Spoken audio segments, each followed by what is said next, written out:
Welcome back to the program in just one moment. This is the Talkline Network. Thanks for joining us.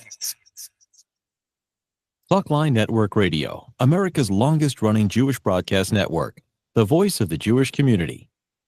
Welcome to the podcast. You are now tuned in to this episode of our podcast. Today, we are going to interview some of the greatest and most influential minds in our field. And now, please welcome your host. You're listening to Talkline with Zev Brenner, America's premier Jewish broadcast on the air since 1981. And we're back. It used to be you can only get a very small amount and variety of kosher cheese, probably maybe a handful. But our guest has revolutionized the kosher cheese industry. He is Brent Delman, the cheese guy. He has over 60 different kosher cheeses, kosher certified, all different kinds. 40 of them are certified for the Passover holiday. Brent, welcome back to the program. Thank you for joining us. Thank you, Zev. It's great to be with you. It's been we've done this many years. I've known you many years, and it's a nice tradition.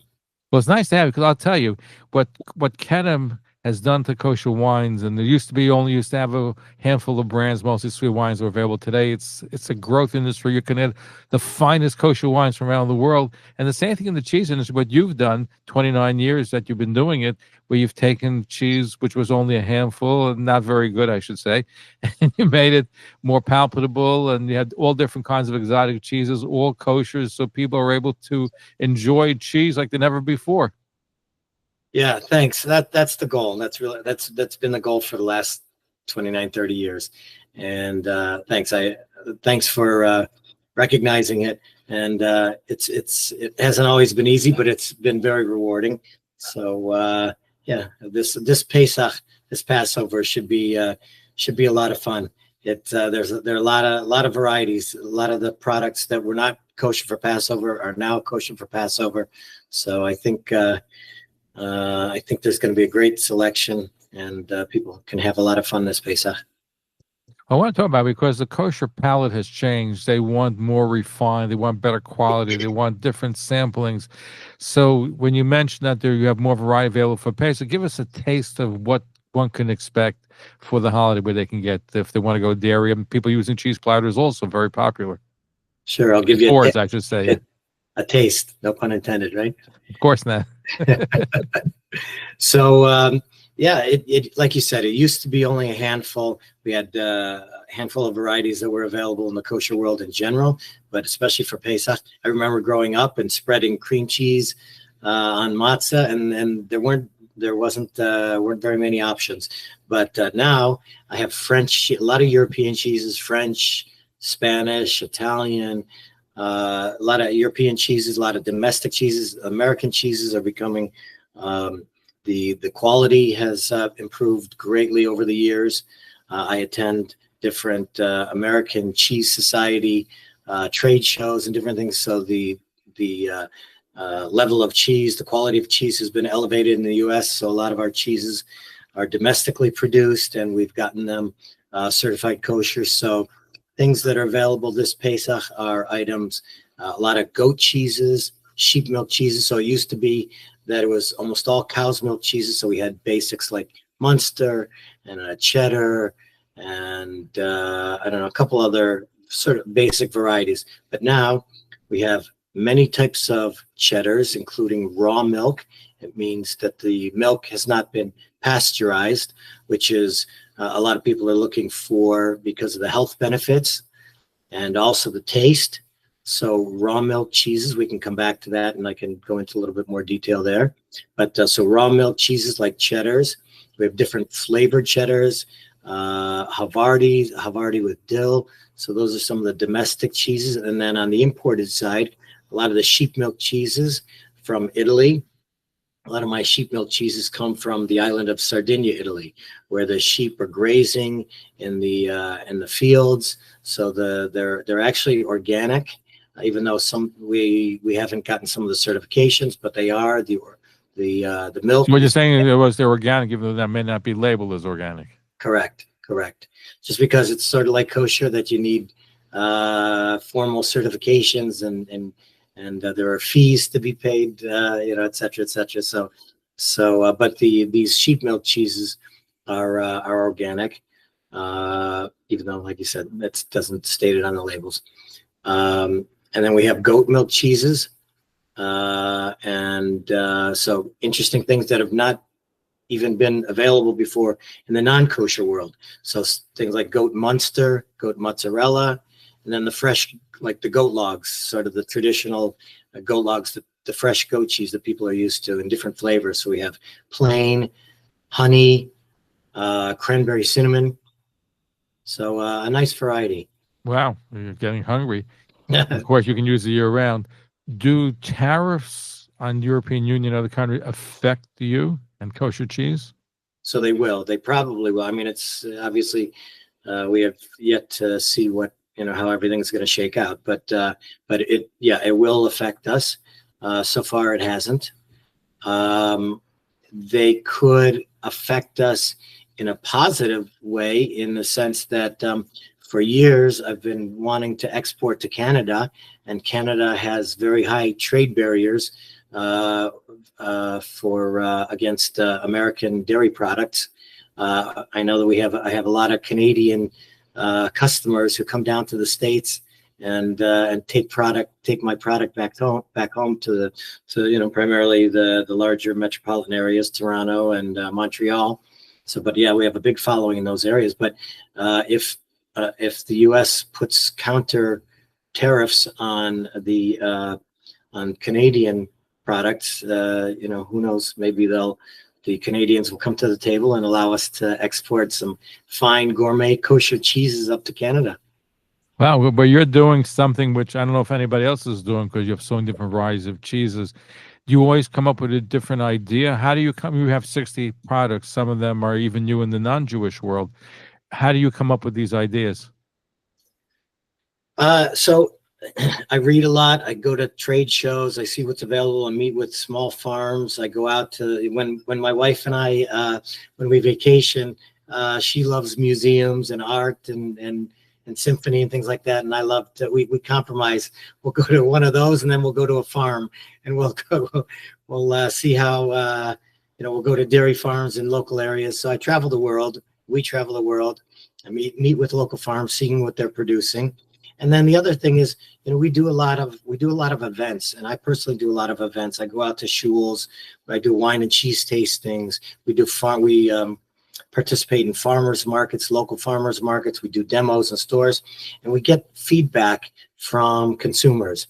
And that's the best way to find out what people are interested, what they're interested in, what we don't have in the kosher world that especially young, upwardly mobile kosher consumers. They travel a lot. They go to places and they see things that they would love to have available in the kosher world. And I get emails, and I meet with people all the time that they give us suggestions, and I love to listen to. It's really a community. It's besides our tight-knit Jewish community in the Orthodox world, there's a cheese world and a foodie world, and within that foodie world, we have a kosher foodie world. So I'm part of that, and I listen to what people are looking for, and I try to be innovative and creative and listening to what people are looking for. Is there any item in the non-Jewish market that's popular that has not entered the kosher marketplace yet? There are some cheeses that are difficult to make. There are some Swiss varieties, for example. So one of the big issues in the production of kosher cheese is obviously rennet. Most people are familiar with the ingredient called rennet, which is normally derived from the stomach of a calf or a lamb.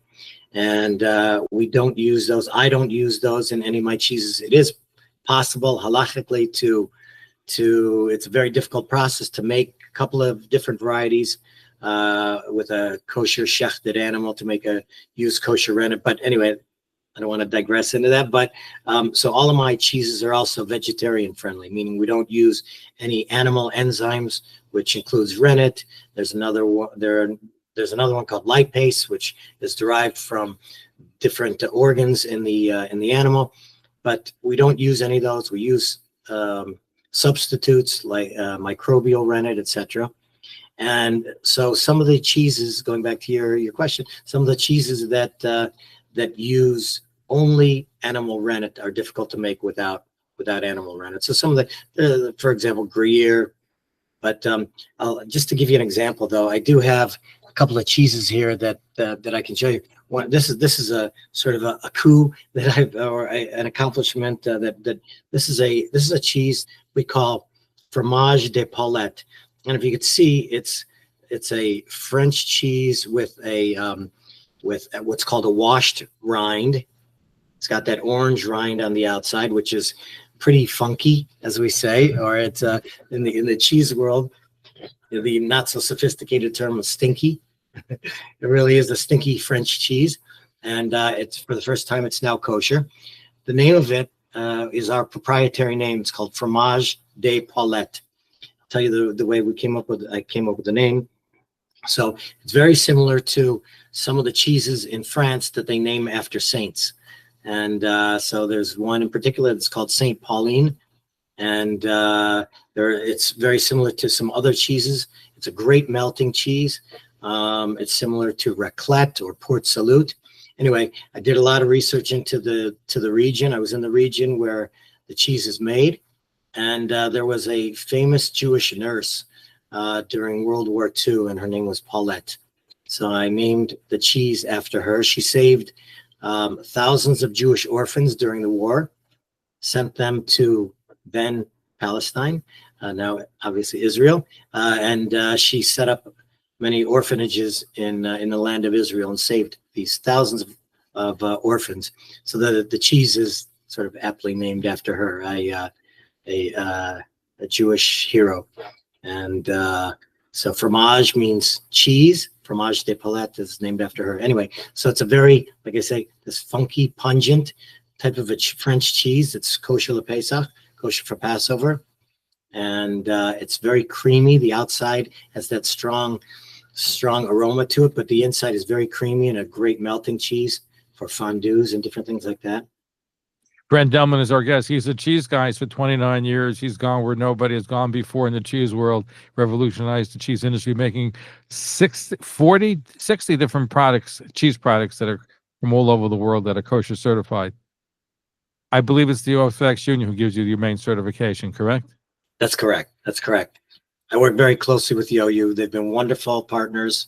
I push them to their limits. For sure. Well, you got to send them to those farms in Europe, right? Yeah. Oh yeah. No, they have a great network of mashgichim supervisors around the world. We're in a challenging. We've had a challenge to make manchego cheese, which a lot of your listeners are probably familiar with. It's probably the most requested cheese I've had over the last couple of years, ever since we weren't able to produce it kosher. It's made in Spain, and it's one of those proprietary names, a protected name of this particular sheep milk cheese that comes from Spain. But we have come up with a working relationship with a small farm in Spain, in central Spain, and we will in the La Mancha region. So we will be making kosher cheese. Anyway, so there's projects like that I've worked on with the OU, and they've been tremendous to work with. And if I could give a shout out to Rabbi Avram Gordimer specifically, who works very closely with us. He's on the cutting edge of knowing everything about cheese cultures and anything dairy. So we work very closely with him, and and trying to come up with all these new products that have never been kosher before is not an easy task. But you're doing a good job with it. I understand you're adding another hashgacha to another certification.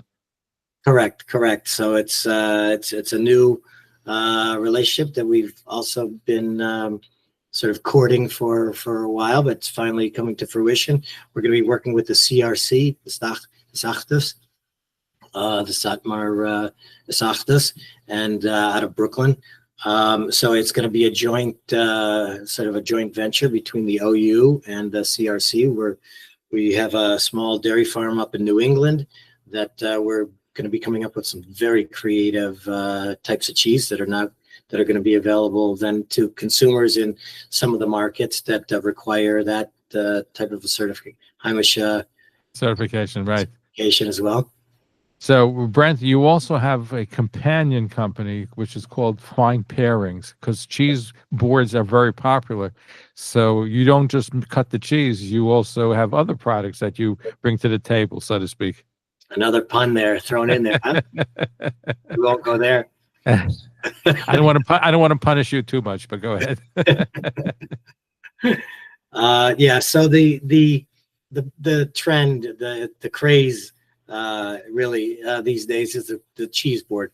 In the non-kosher world, they call it charcuterie boards, but that includes meat, a lot of ham and type of meats that are included on those boards, but we call them cheese boards, and we can get very creative with our cheese boards. So we're trying to provide anything that goes on a cheese board. And we also, at some of our events, people ask us to make grazing boards. Grazing tables. So grazing table is like a cheese board on steroids. What we do is we put a cloth, a disposable or butcher paper, something out on the table, and we just pile things very high, like different types of cheeses cubed up or big wheels of cheese, leave them on the table along with some of these other items in our line that you mentioned, Fine Pairings. So Fine Pairings includes cornichons. It's called Fine Pairings by the Cheese Guy.